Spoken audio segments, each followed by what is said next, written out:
Exam பேப்பர்ல முக்கியமான part MCQ. ஆமாங்க, இப்படி ஒரு பார்ட் இல்லன்னு வைங்க, இங்க பாஸ் ஆகுறது ரொம்ப கஷ்டமா போயிடும்ல.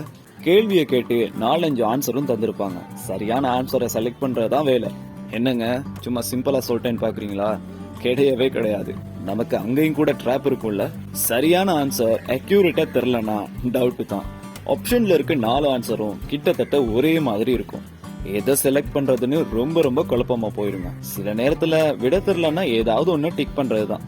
லக்ல 1-2 கரெக்டா வந்துடும். கடந்த கால அனுபவம்னு ஒரு தடவை கம்ப்ளீட்டா எதுவுமே தெரியலன்னு போனா போகட்டும்னு எல்லாத்துக்கும் 3வது ஆன்சரை டிக் பண்ணிட்டு வந்தா அந்த பேப்பர்ல தாங்க எந்த கேள்விக்கும் 3வது ஆன்சர் இல்லைன்னு சொல்றாங்க. கலாய்க்கிறதுக்காக கொஸ்டின் பேப்பர்ல எறும்ப விட்டு ஆன்சர் சூஸ் பண்ணுங்கன்னு சொல்லுவாங்க. என்னதான் இருந்தாலும் MCQ காப்பி பண்ணும்போது கொஞ்சம் போக்கஸ்டா தாங்க இருக்கணும். 5வதுக்கு 2வதுன்னு சிக்னல் தந்துட்டு அதை டிக் பண்ணிட்டு நிமிரும் போது 3ன்னு சிக்னல் காட்டிட்டே முன்னாடி திரும்பி இருந்தா என்னங்க தோணும்? குழம்பிடுவோம்ல. இதுல கேள்விக்குள்ள ஒரு ட்விஸ்ட் இருக்கும். அதாங்க பின்வருவனவற்றில் அல்லாதது. கேட்டா கேள்விய ஃபுல்லா வாசிச்சு பதில் எழுதுங்கன்னு சொல்றாங்க. நாம என்னங்க பாவம் பண்ணோம்? அப்புறம் இந்த MCQ ஆன்சர் எல்லாம் டிக் பண்ண செப்பரேட்டா ஷீட் ஒன்னு தருவாங்க. ஞாபகம் இருக்கா?